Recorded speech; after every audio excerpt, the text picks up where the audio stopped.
جو کہتے ہیں حسبنا اللہ و نعم الوکیل، اور کہنے لگے اللہ کافی ہمارے لیے اور بہترین کارساز ہے۔ فانقلبوا بنعمت من اللہ وفضل، واپس ہو گئے اللہ کی نعمت اور فضل سے۔ لم یمسسہم سوء، چھوا تک نہیں ان کو تکلیف نے۔ واتبعوا رضوان اللہ، اور یہ اتباع کرتے ہیں اللہ کی خوشنودی کے۔ مسلمان گئے وہاں رہے، مشرکین کوئی نہیں آیا، بخیر و عافیت مسلمان واپس ہو گئے۔ واللہ ذو فضل عظیم، اللہ بڑے فضل والے ہیں۔ انما ذالکم الشیطان یخوف اولیاءہ، بے شک تمہارا یہ شیطان ڈراتا ہے اپنے جیسے کو۔ فلا تخافوا، مت ڈرو ان سے، وخافونی، مجھ سے ڈرو ان کنتم مومنین۔ ولا يحزنك الذين يسارعون في الكفر، آپ کو غمگین نہ کرے وہ لوگ جو آگے بڑھتے ہیں کفر میں۔ انہم لن يضروا الله شيئا، بے شک وہ ہرگز نہیں بگاڑ سکتے اللہ کے دین کا کچھ بھی۔ یرید اللہ اللہ يجعل لهم حظا في الآخرة، چاہتے اللہ کہ نہ رہے ان کا کوئی حصہ آخرت میں۔ ولهم عذاب عظیم، ان کے لیے عذاب بڑا ہوگا۔ اللہ تعالیٰ نے تنبیہ فرمائی کہ یہ جو کفار لڑ رہے ہیں مشرکین مخالف، صرف آخرت برباد کر رہا ہے۔ ان الذین اشتروا الکفر بالایمان، وہ لوگ جنہوں نے اختیار کیا کفر ایمان کے مقابلے میں، لن یضر اللہ شیئا، وہ اللہ کا کچھ نہیں بگاڑ سکتے۔ ولہم عذاب علیم، عذاب کی ساری قسمیں ذکر ہو گئی۔ ولا یحسبن الذین کفروا انما نملی لہم، اور گمان نہ کرے وہ لوگ جنہوں نے کفر کیا کہ ہم جو مہلت دیتے انہیں خیر لانفسہم، وہ بہتر ہے ان کے لیے۔ انما نملی لہم لیزدادوا اثما، ہم مہلت دیتے ان کو کہ وہ اور پڑے گناہوں میں۔ ولہم عذاب مہین، ان کے لیے عذاب رسوا کن ہے۔ ما کان اللہ لیذر المؤمنین علی ما انتم علیہ، نہیں اللہ کہ چھوڑ دے مسلمانوں کو جس حالت پر تم ہو۔ حتی یمیز الخبیث من الطیب، یا تک کہ علیحدہ کرے ناپاک کو پاک سے۔ عجیب نقطہ سنو، فرمایا ناپاک کو ہٹانا ہے پاک سے۔ پاک اصل ہے نا، تو دودھ رہتا ہے تنگ کا نکالا جاتا، سالن اصل ہے، اس میں کوئی چیز آ گئی تو وہ ہٹاؤ، یہ نہیں کہ سالن سارا پھینک دو، الا یہ کہ یکون حرام۔ وما كان الله ليطلعكم على الغيب، نہیں یہ خدا کہ اطلاع کرے تم لوگوں کو غیب پر، غیب سب کو تو نہیں ملے گا۔ ولكن الله يجتبي من رسله من يشاء، لیکن چنتا ہے پیغمبروں میں سے جن کو چاہے، ان کو غیب کی اطلاع کرتا ہے، انباء کرتا ہے، اظہار کرتا ہے۔ نقطہ یاد رکھو، کوثری نے مقالات میں لکھا، ابن عابدین نے فتاوی شام میں لکھا، اور تمام مفسرین نے یہاں لکھا، فما یکون باعلام اللہ لا یکون من الغیب فی شیء، فما یکون باعلام اللہ، جو اللہ کے بتانے سے معلوم ہو جائے وہ غیب نہیں ہو۔ رسائل میں ابن عابدین کا ایک رسالہ ہے، اس کا نام ہے سل الحسام الہندی فی نصرت شیخنا مولانا خالد النقشبندی، کوئی پیر تھا اس کا ہندوستان کا۔ سل الحسام الہندی فی نصرت شیخنا مولانا خالد النقشبندی، اس رسالے میں مسئلہ غیب بیان ہوا ہے، اور صاف کہا ہے کہ غیب مخصوص صفت باری تعالی کی، ذاتی اور عطائی کی تقسیم فضول ہے۔ نبی کا وجود عطائی ہے، نبی کی نبوت عطائی ہے، اس کا معراج عطائی ہے، قرآن عطیہ ہے، تو کوئی اور چیز غیر عطیہ کیسے ہو سکتی ہے؟ لیکن نفی عطائی غیب کی ہے کہ خدا نے جیسے نبی کو عطائی الہ نہیں بنایا، اس طرح عطائی غیب دان بھی نہیں بنایا۔ فریق مخالف کے مشہور عالم مولانا محمد شفیع کاڑوی، انہوں نے بھی تعارف علماء دیوبند کے اخیر میں اعتراف کیا ہے کہ یہ نہیں کہنا چاہیے کہ نبی یا ولی عالم الغیب ہے، کیونکہ اس کی نفی قرآن و سنت میں ہوئی۔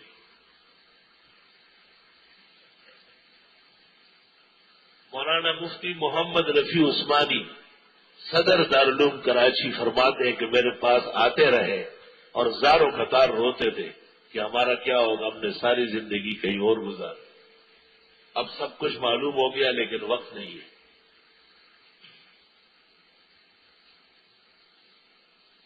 غالباً مولوی حبیب اللہ مدنی نے رسالے میں بھی یہ لکھ دیا ہے، خدا کسی کو رائے حق دے تو کون روک سکتا ہے۔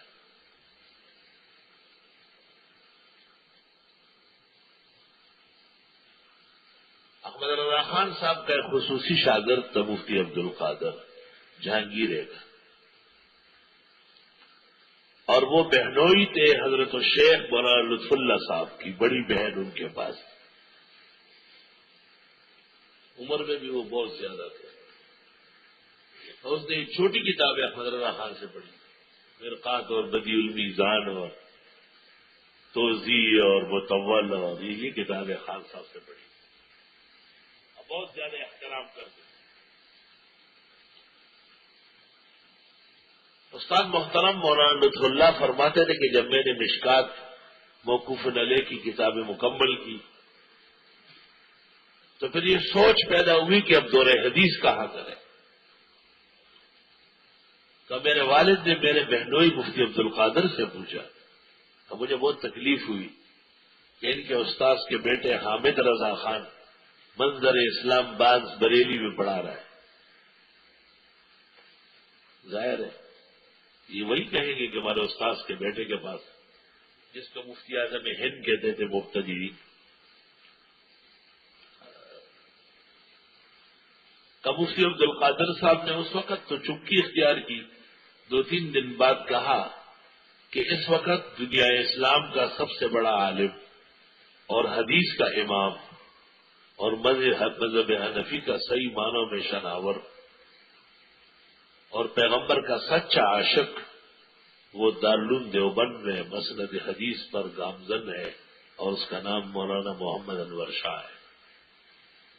ہمارے اور ان کے اختلافات شدید نوعیت کے، آپ اسے چھوڑیں، لیکن آپ لطف اللہ کی زندگی ضائع نہ کریں اور ان کو فوراً دارالعلوم دیوبند لے جائیں۔ استاد یہ کہہ کے فرماتے تھے کہ میرے مفتی سے ڈیر احسان دے بابا، یار ماں کو بولتا ڈوگا کہ نکو لذکر جی ٹوکی میں کولے دیوبند تب تو ماں لے گئے در سے بڑے گئے کیسے بڑے گئے وہ منصفات در سے منصف سڑے حضرت کو کہتے تھے کہ تم تو دیوبند کو میں نے بھیجا ہے، اور یہ بات صحیح تھی تو انہوں نے میرے والد کو کہا۔ آئی سر مولانا لطف اللہ کے والد مولانا عبدالحق صاحب تفسیر حقانی مولانا عبدالحق کے استاد تھے، بہت معمر تھے، اور اس وقت وہ حدیث پڑھانا چھوڑ چکے تھے، ان کے شاگرد اور شاگردوں کے شاگرد پڑھا چکے تھے۔ دارالعلوم دیوبند کو اطلاع ہو گئی ہے کہ مولانا عبدالحق صاحب جو تفسیر حقانی کے مصنف کا استاد ہے، مولانا عبدالحق قادری جہانگیروی، وہ دیوبند آ رہے تھے مولانا انور شاہ سے چند علماء کے ساتھ، ان کے استقبال کے لیے دیوبند سے باہر نکلے تھے۔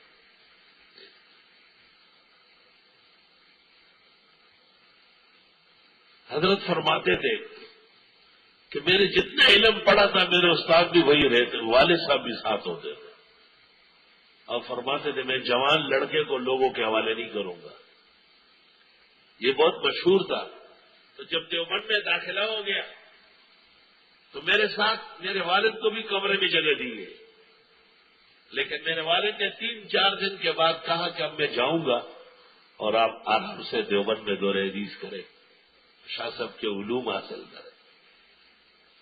تو میں نے والد صاحب سے کہا کہ 7-8 سال سے آپ میرے ساتھ ہیں، اب کیوں چھوڑ رہے ہیں؟ کہ وہ مجھے ڈر تھا کہ آپ گناہ کر لیں گے، مولانا انور شاہ کا چہرہ دیکھنے کے بعد کوئی گناہ نہیں کرتا۔ اس وقت ان کی عمر ان کے والد کی 100 کے قریب تھی، اور شاہ انور شاہ صاحب 60 کے قریب تھے، لیکن مولانا عبدالحق قادری نے اپنے بیٹے مولانا لطف اللہ کو کہا کہ مولانا محمد انور شاہ کے استاد ہیں، آپ ان کے درس میں بیٹھ کے بخاری ترمذی پڑھیں گے، یہ وہ چہرہ ہے کہ اس کے دیکھنے کے بعد کوئی گناہ نہیں کرے گا، دن بدن اس کا تقوی و پرہیزگاری بڑھے گی۔ کیا کیا آسمان تھے تقوی اور ولایت کے، جبکہ وہ نہ دیوبند کے عالم تھے، نہ دیوبند کے پڑھانے والے تھے، نہ پڑھنے والے تھے، شان ورشا کے مقام اور مرتبے کو اتنا مانتے تھے۔ فرمایا بس میرے والد صاحب روانہ ہو گئے دہلی، اور دہلی سے پھر امرتسر اور لاہور اور جہانگیر۔ کہ میں نے دو ریزیز کر کے فاضل ہو کے آیا تو میرے والد صاحب اور جہانگیرے کے لوگ اٹک کے پل تک استقبال کے لیے پورا گاؤں آیا ہوا تھا، پورا علاقہ، اور والد نے مجھے بعد میں کہا کہ میرا مشورہ اب بھی ہے کہ آپ ایک سال کے لیے پھر جا کے شاہ صاحب کے درس میں بیٹھ جائیں، لیکن افسوس کہ اگلے سال شان ورشا سے دارالعلوم دیوبند چھوڑ گئے اور وہ ڈابیل چلے گئے، اور وہاں ان کے شاگردوں نے جامعہ اسلامیہ، وہ مشہور واقعات لا تنبغی ان تبین۔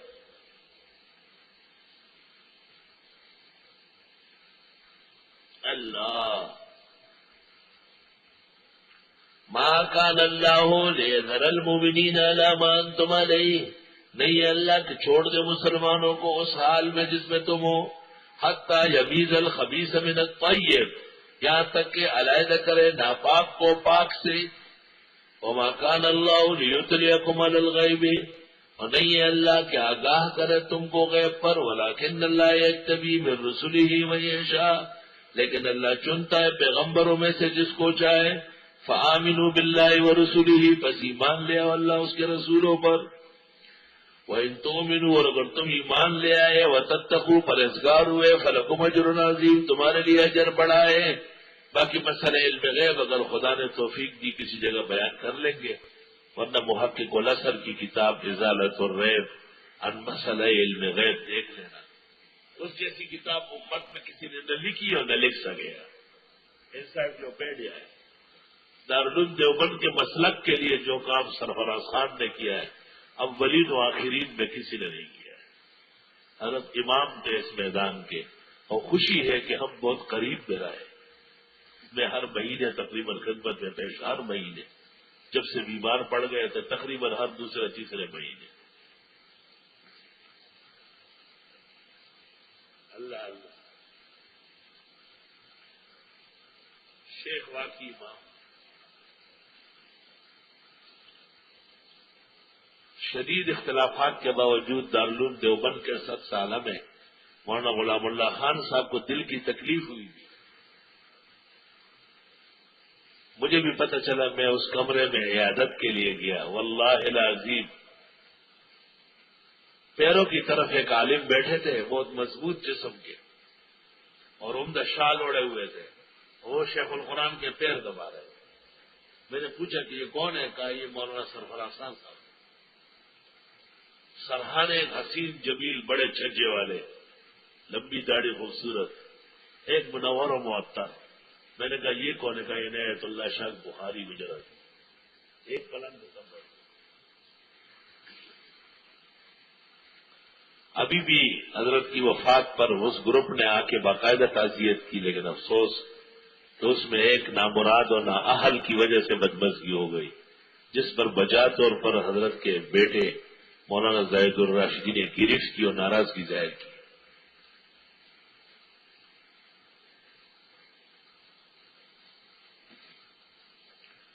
اس نے اختلافات کو قیامت تک پہنچانا کوئی انسانیت تھوڑی۔ وَلَا يَحْسَبَنَّ الَّذِينَ يَبْخَلُونَ بِمَا آتَاهُمُ اللَّهُ مِنْ فَضْلِهِ، گمان نہ کرے وہ لوگ جو بخل کرتے ہیں اس مال میں جو اللہ نے ان کو دیا کہ یہ کوئی فضل ہے اس کا۔ وَخَيْرًا لَّهُمْ، یہ بخل یا مال ان کے لیے بہتر ہے، بل وَشَرٌّ لَّهُمْ، بلکہ وہ بدتر ہے ان کے لیے۔ سَيُطَوَّقُونَ مَا بَخِلُوا بِهِ يَوْمَ الْقِيَامَةِ، ان قریب گلے میں ڈالا جائے گا ان بخیلوں کے قیامت کے دن اسی مال، اسی دولت کا اژدہا بنے گا اور وہ اس کے گلے میں لٹکایا جائے گا، جیسے کہ مانے زکوٰۃ کے لیے بخاری میں وَلِلَّهِ مِيرَاثُ السَّمَاوَاتِ وَالْأَرْضِ، اور اللہ ہی کا ہے میراث آسمان و زمین کا. واللہ بما تعملون خبیر، اور اللہ تمہارے اعمال سے خبردار ہے.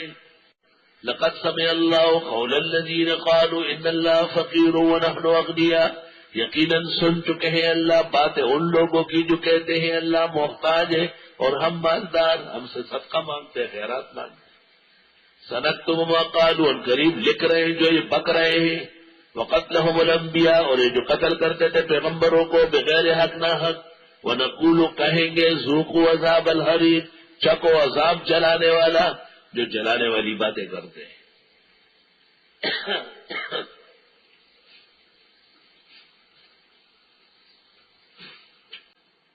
ذالک بما قدمت ایدیکم، یہ بسبب تمہارے آگے بھیجنے ہاتھوں کے. وان اللہ لیس بظلام للعبید، بے شک اللہ نہیں ہے ظلم کرنے والا بندوں کے ساتھ. ظلام مبالغے کا صیغہ ہے، خدا کی صفات کامل ہوتی ہے. ان اللہ لا یظلم مثقال ذرہ، ذرہ برابر بھی ظلم نہیں کرتا، لیکن اگر کرتا تو بہت کرتا، کیونکہ صفات کمال کی ہوتی ہے. الذین قالوا، وہ لوگ جو کہتے ہیں ان اللہ عہد الینا، بے شک اللہ نے ہم سے عہد کیا، اللہ نؤمن برسول، کہ ہم نہ لا ایمان پیغمبر پر حتی یاتینا بقربان، یہاں تک کہ لے آئے ہمارے پاس ایسی قربانی تاکلہ النار، جس کو آگ کھا لے. گزشتہ زمانے میں صدقہ، خیرات، زکات، غنیمت، آگ آ کے اس کو جھلسا دیتی تھی. یہ قبولیت کی دلیل تھی. اس امت کو یہ شان دی گئی کہ ان کے طلباء، ان کے فقراء، ان کے مساکین کھائے دبائے دین کا کام کرے، کھائے دبائے دین کا کام کرے. اللہ تعالیٰ نے سب کے خیرات زکوات کے ذریعے دارالعلوموں کو، مدرسوں کو سرسبز و شاداب کیا. اور یہ اسلام کا ایک اہم رکن ہے، اسلام کا رکن ہے. اور نماز کے بعد فوراً زکوٰۃ فرض ہے، اور زکوٰۃ کا فرض ہونا، سمجھنا، صحیح طرح نکالنا، اچھی جگہ پہنچانا، فائدے کے لوگوں کو دینا، یہ مومن کا فریضہ ہے. اس میں سیٹ لوگ زیادہ اپنے چین پہ نہ کریں، شکر کریں کہ ایسے پاک لوگ موجود ہیں، ورنہ خدائی خدمت کے نام پر ان کے سرمایہ تباہ و برباد ہو جاتے.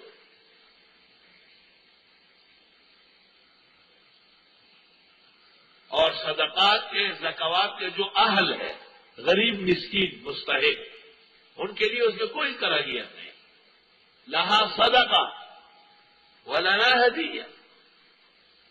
اور جب آپ سے کہا گیا صدقۃ تصدق علی بریرہ، بخاری میں آپ نے کہا انہا حلت محلہا، بی بی بریرہ نے لے لیا، ہو گیا نا. اب بی بی بریرہ ہمیں دے دے بہترین گفٹ، ڈالائی سوغات، انہا حلت محلہ.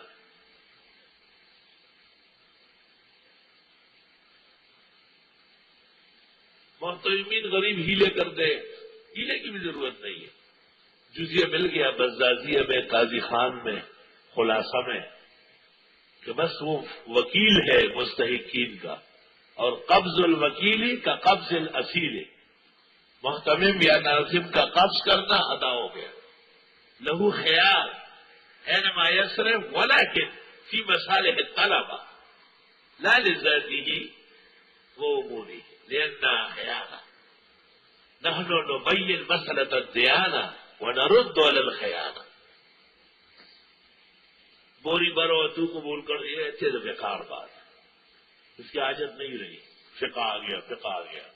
فقہ میں یہ لکھا ہوا ہے کہ محتمم یا ناظم طلباء کی طرف سے وکیل ہے، اور وکیل کا قبض الوکیلی کا قبض الاسیر. وہ قبض کر لے تو انہا حلت محلہ، جب اس نے قبض کر لیا طلباء کے مصالح میں. اب اگر ان کی عین ذاتی فوائد کی ضرورت اب کم ہے، پورے اللہ کر رہا ہے، تو وہ دوسرے مقامات پہ لگا سکتے ہیں جہاں عطیات لگتے ہیں. فتاوی دارالعلوم دیوبند قدیم جلد ثانی کے اخیر میں مولانا مفتی عزیز الرحمان نے بھی مولانا اشرف علی سے مشاورت کے بعد اس پر فتویٰ دیا ہے. اور مولانا خلیل احمد اور مولانا گنگوئی کا بھی اس پر اطمینان لکھا ہے. تو وہ ہیلہ جو کیا جاتا ہے اس کی ضرورت ہی نہیں. وہ ایک احتیاط تو ہے، ضرورت نہیں ہے. ضرورت حضرت نے کہا جب صدقات زکوات محتمم نے وصول کیے یا ادارے کے معتمد نے ناظم نے ان حلت محلہ، میں نے دارالفتہ والوں کو مسئلہ سمجھا دیا تھا، لیکن میں نے کہا کہ خاص لوگوں کو دے، عام لوگوں کو نہ دے، یہ زکات خور اور صدقہ چور، لیکن مسئلہ تو پھیل جاتا ہے۔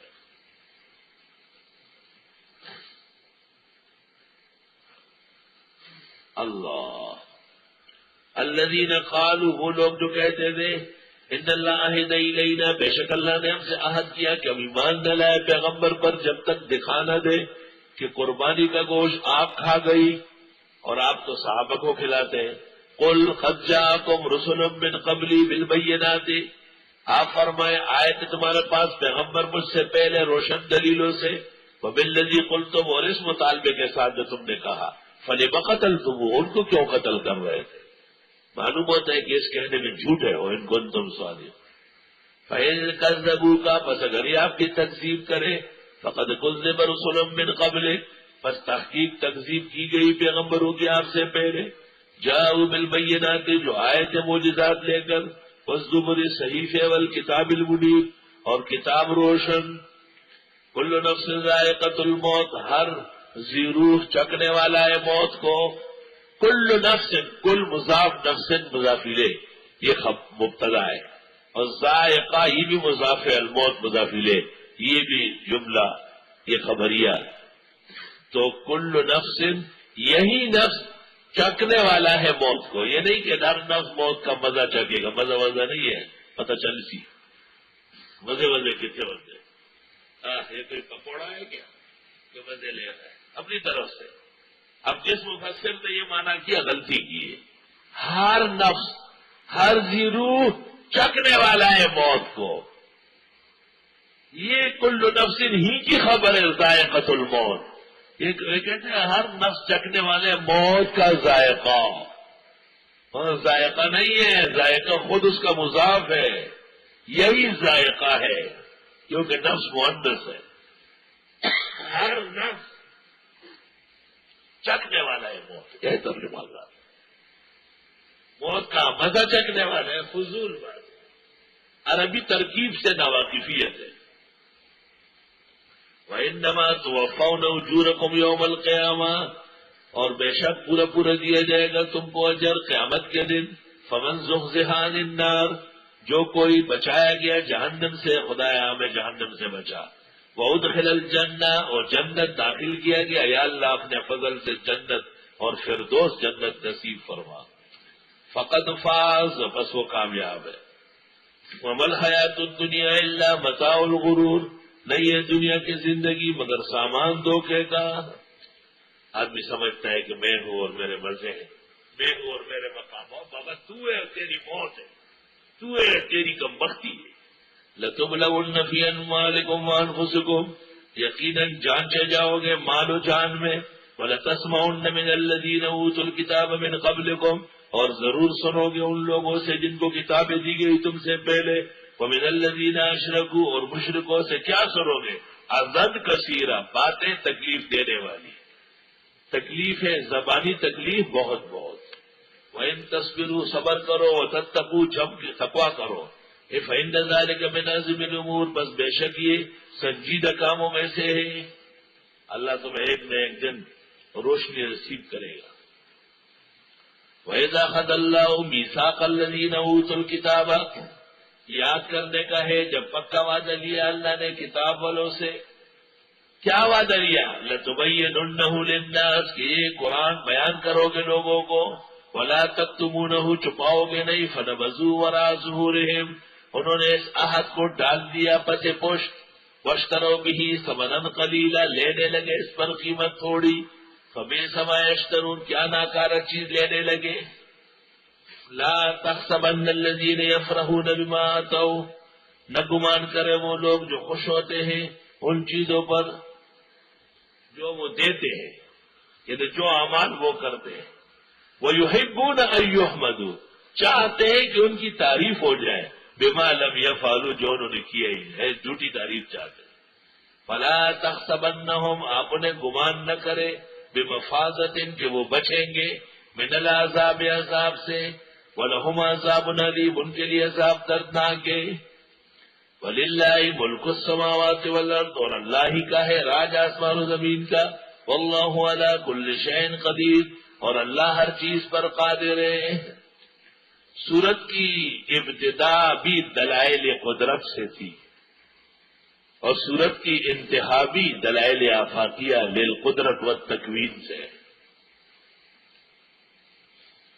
سورت کی ابتدا اور وسط مسئلہ بالتفصیل بالرد علی النصارى پر مشتمل اور سورت کے انتہا میں تمام وہ مضامین بہت اختصار اور جامعیت کے ساتھ لوٹائے گئے۔ ان فی خلق السماوات والارض واختلاف اللیل والنہار بے شک پیدا کرنے میں آسمان و زمین کے یعنی عام کائنات کے، واختلاف اللیل والنہار اور رات اور دن کے بدلنے میں، جیسے حضرت آدم کی تخلیق بغیر ماں باپ، حوا کی تخلیق بغیر ماں، عیسیٰ مسیح کی تخلیق بغیر اب، لآیات نشانیاں ہیں لأولی الالباب عقل والوں کے لیے، الذین عقل والے وہ ہے یذکرون اللہ جو یاد کرتے اللہ کو قیاماً کھڑے، وقعوداً بیٹھے، وعلی جنوبہم کروٹ کے بل، ویتفکرون فی خلق السماوات والارض اور سوچتے ہیں اللہ کے پیدا کرنے میں آسمان و زمین، ربنا ما خلقت ھذا باطلا اے پروردگار پیدا نہیں کیا اس کو بیکار، سبحانک تیری ذات پاک ہے، فقنا عذاب النار بس ہمیں بچا جہنم کے عذاب سے۔ یہ آدم کی تخلیق تکویناً اور یہ حوا کی تخلیق تقریباً اور یہ عیسیٰ کی تخلیق تعجیباً، یہ سب کے سب خدا کی خدائی عظمت بڑائی سمجھنے کے لیے۔ ربنا انک من تدخل النار اے پروردگار بے شک آپ داخل کرے جس کو جہنم میں، جیسے یہود بوجہ ظلم و زیادت بابت عزیر اور مائی مریم اور عیسائی مسیحی بابت عیسیٰ مسیح، فقد اخزیتا آپ نے رسوا کیا اس کو، وما للظالمین من انصار نہیں ہے ظالموں کے بچانے والے۔ ربنا اے پروردگار اننا سمعنا بے شک ہم سن چکے ہیں منادین ندا کرنے والا قرآن، منادین داعین پیغمبر اسلام، ینادی للایمان جو آواز لگاتے ہیں ایمان کی، ان آمنوا بربکم کی ایمان لاؤ رب پر، فآمنا ہم نے ایمان لایا، ربنا فاغفر لنا ذنوبنا پروردگار معاف فرما ہمارے گناہ، وکفر عنا سیئاتنا دور کر ہم سے غلطیاں، وتوفنا مع الابرار اور موت دے ہمیں نیک لوگوں کے ساتھ۔ ربنا اے پروردگار وآتنا ما وعدتنا دیجیے جو آپ کا وعدہ ہے، علی رسول کا پیغمبروں کے ذریعے، ولا تخزنا یوم القیامہ نہ رسوا کر قیامت کے دن، انک لا تخلف المیعاد بے شک آپ خلاف نہیں کرتے وعدے کا۔ تو آپ نے کوئی خلاف تو نہیں کیا ہے اپنی قدرت کا کہ جلوے دکھائے، چار طریقے سے سارا جہان ماں باپ سے ایک، آدم بغیر ماں باپ کے دو، حوا بغیر ماں کے تین، آدم عیسیٰ علیہ السلام بغیر باپ کے چار۔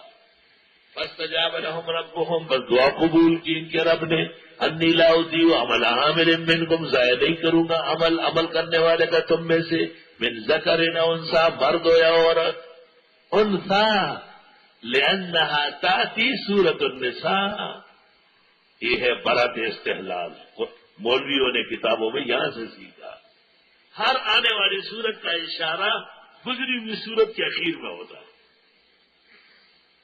مرد ہو یا عورت جو نیکی کا عمل کرے میں ضائع نہیں ہونے دوں گا، بعضکم من بعض آپس میں ایک ہو، مرد سے عورت، عورت سے مرد، مرد کو عورت کی، عورت کو مرد کی ضرورت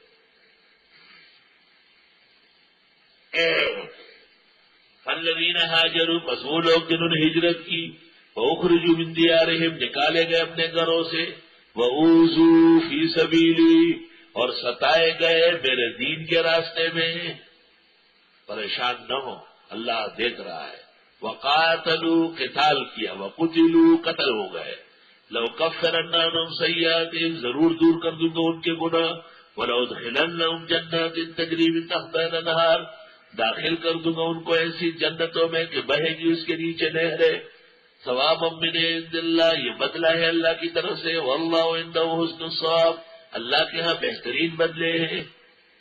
لا یغرنک تقلب الذین کفروا فی البلاد، نہ دھوکے میں ڈالے آپ کو چہل پہل ان لوگوں کی جو کفر کرتے ہیں ملکوں میں، شہروں میں، ملکوں.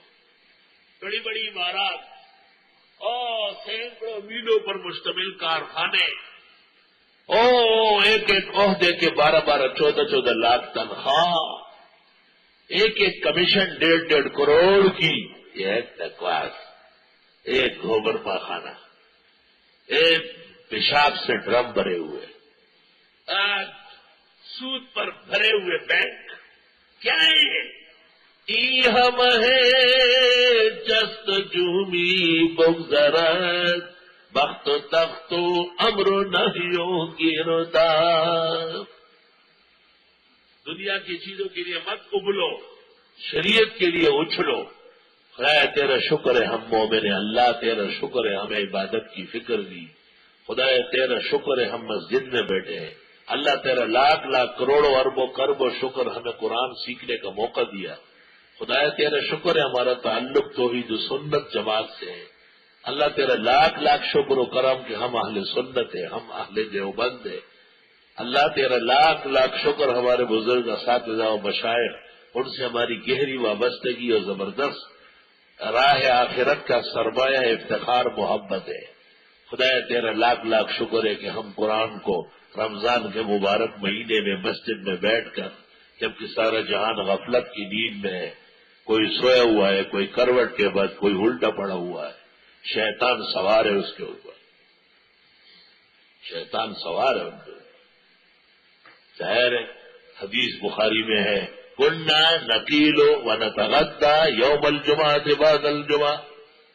ہم پیغمبر کے لوگ پیغمبر کے زمانے میں پیغمبر کے ساتھ دن کا کھانا اور دن کا آرام نماز کے بعد کرتے تھے. یہ الٹا پڑا ہوا ہے تو شیطان اوپر بیٹھا ہوا ہے، اس کی مرضی ہے وہ جیسے بھی بیٹھے گا.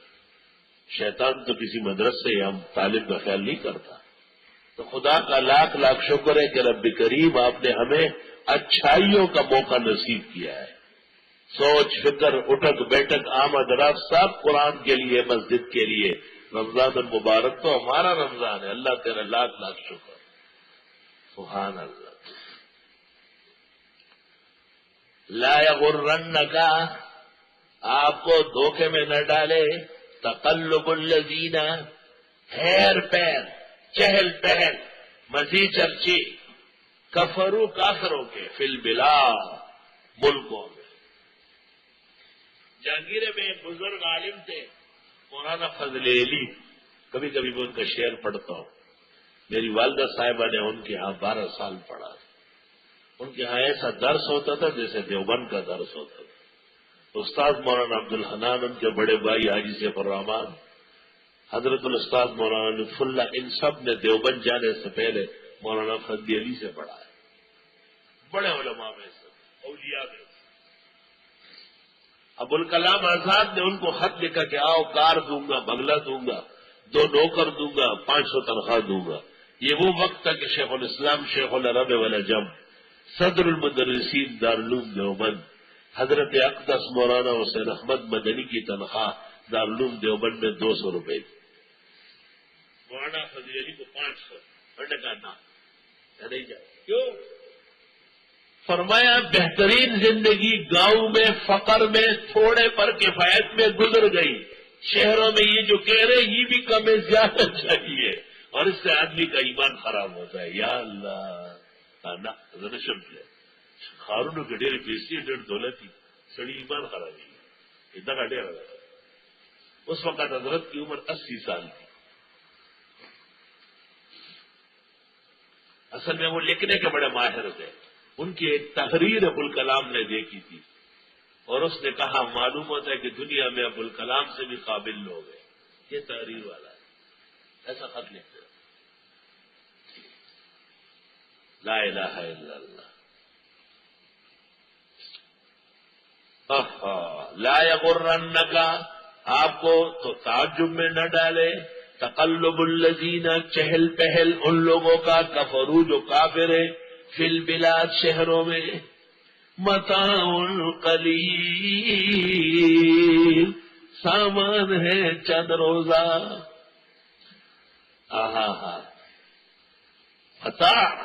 متاع کا قصہ سنا ہے؟ سنا ہے میں نے. وہ جو ایک آدمی نے کہا عجیب ہے، اللہ پاک جب دنیا کی خوب بیزتی کرتا ہے کہتے متاع، ایش متاع، ایش متاع. متاع کیا؟ گاؤں میں گھومتا پھرتا رہا کہ ان کی زبان بڑی اچھی ہوتی، صاف ہوتی. تو ایک عورت صبح صبح گھر سے نکلی اور بیٹے کو کہتی ہے خذل جروا اخذ المتاع، پلے کو پکڑو نہ متاع لے گیا. یہ پیچھے پڑا، اس نے کہا وہ متاع تو مجھے چاہیے. آخر اسی طرح سے بڑھنا کا کچری زمین کا متاع ہے. وہ بھی دوڑ رہا تو یہ بھی وہ پلہ ڈر گیا، اسے چھوڑ دیا. ایک پرانا پٹھا ہوا چھوٹا سا کپڑا تھا، یہ اٹھا کے لایا. اس گھر والی سے پوچھتا ہے اے شاہزا ہذا متاع لے، متاع الروحا متاع البیت. ہم اس کو چکی میں رکھتے ہیں، چکی صاف کرنے کے بعد اس کا منہ بند کرتے ہیں. اس نے کہا وہی جو گھر میں تو اس سے زیادہ گٹھیا کپڑا نہیں ہے. وہی اللہ تو اسی لیے کہتے ہیں متاع قلیل، یہ متاع ہے اور بس ختم ہونے والا ہے، تھوڑا ہے. ثم مأواہم جہنم، پھر ان کا ٹھکانہ دوزخ ہے. وبئس المہاد، ناکارہ بچھونا ہے. لیکن الذین اتقوا ربہم، لیکن وہ مالداران جو ڈرتے ہیں اپنے رب سے، لہم جنات تجری من تحتہا الانہار، ان کے لیے جنتیں ہیں کہ بہے گی اس کے نیچے نہریں. یہ مالداران، یہ کارخانے والے لینڈ لارڈ، یہ کروڑ پتی، یہی لوگ مدرسے چلاتے ہیں. خالدین فیہا، ہمیشہ رہیں گے اس میں. نزلا من عند اللہ، مہمانی اللہ کی طرف سے. وما عند اللہ خیر للابرار، اور اللہ کے ہاں جو کچھ ہے وہ بہتر ہے نیکوکاروں کے لیے. وَإِنَّ مِنْ أَهْلِ الْكِتَابِ، اور بے شک اہل کتاب میں سے لَمَن يُؤْمِنُ بِاللَّهِ، البتہ وہ ہے جو ایمان رکھتے اللہ پر. وَمَا أُنزِلَ إِلَيْكُمْ، اور جو اتارا جاتا ہے تمہاری طرف. وَمَا أُنزِلَ إِلَيْهِمْ، اور جو اتارا گیا ان کی طرف. خاشعین للہ، ڈرتے اللہ سے. لا یشترون بآیات اللہ ثمنا قلیلا، لیتے نہیں اللہ کے دین پر قیمت تھوڑی بھی. اولئک لہم اجرہم عند ربہم، ان لوگوں کا اجر ہوگا رب کے ہاں. ان اللہ سریع الحساب، بے شک اللہ جلد حساب کرنے والے ہیں. یا ایھا الذین آمنوا اصبروا، اے ایمان والو صبر کرو. وصابروا، اور صبر کا درس دو، اوروں سے بھی صبر کراؤ. ورابطوا، اور جڑ کے رہو، جڑ کے رہو. صبر پروگرام پر ڈٹو. صابرو، اور لوگوں کو بھی خیر کے کاموں میں جمنے کی تلقین کرو. ورابطو، جنگی گھوڑے پالو. یہ بھی ترجمہ ہے. رباط. رابطو، نماز کے بعد نماز کا انتظار کرو. جڑنے کا طریقہ یہ ہے کہ آپ کا جہاد بھی درست ہو، آپ کی نماز بھی وقت پر ہو. یا ایھا الذین آمنوا اصبروا وصابروا ورابطوا. حافظ ابن قیم نے اپنی تفسیر میں لکھا ہے کہ میں بڑا پریشان تھا کہ خدایا ایک ہی لفظ رابطو، تو ایک تفسیر تو یہ ہے کہ وَأَعِدُّوا لَهُمْ مَا اسْتَطَعْتُم مِّن قُوَّةٍ وَمِن رِّبَاطِ الْخَيْلِ تُرْهِبُونَ بِهِ عَدُوَّ اللَّهِ وَعَدُوَّكُمْ، جنگی تیاری اور جنگی گھوڑے پالنا. دوسری تفسیر پیغمبر سے پوچھی گئی ترمذی میں، مر رباط، رباط کیا ہے؟ کہا ہوا انتظار الصلاۃ بعد الصلاۃ، ایک نماز کے بعد دوسری نماز کے انتظار میں رہنا. یہ نہیں کہ بس ہو گئی یہ دیکھا جائے گا، نہ ابھی پھر پڑھنی ہے. ہمارا کام ہے راتوں کو کاٹنا یاد دل بھر میں، اور کوئی کام ہمیں دیے ہی نہیں. ہم نمازی ہیں، ہم نمازوں والے ہیں، ہم مسجد و جماعت والے ہیں. اللہ نے ہمارا کام لگایا، لہو شکر و الحمد. دونوں میں جوڑ کیا ہے؟ وہی دو. شان ورشا لکھتے ہیں ابن تیمیہ اور اس کے اصحاب جب قرآن کی آیت پر آتے ہیں بہترین تفسیر کرتے ہیں. شان ورشا لکھتے ہیں ابن تیمیہ واصحابہ لا يمرون بآیۃ الا يفسرونها احسن تفسیر. شاہ صاحب کسی کے ویسے متاثر ہوتے ہیں، انور شاہ جیسے آدمی تو جو ہم وقت معترض رہتے ابن تیمیہ اور ابن قیم، لیکن قرآن دانی مان رہا ہے۔ ابن قیم لکھتے ہیں کہ غور کرنے کے بعد غور کرنے کے بعد غور کرنے کے بعد غور کرنے کے بعد غور کرنے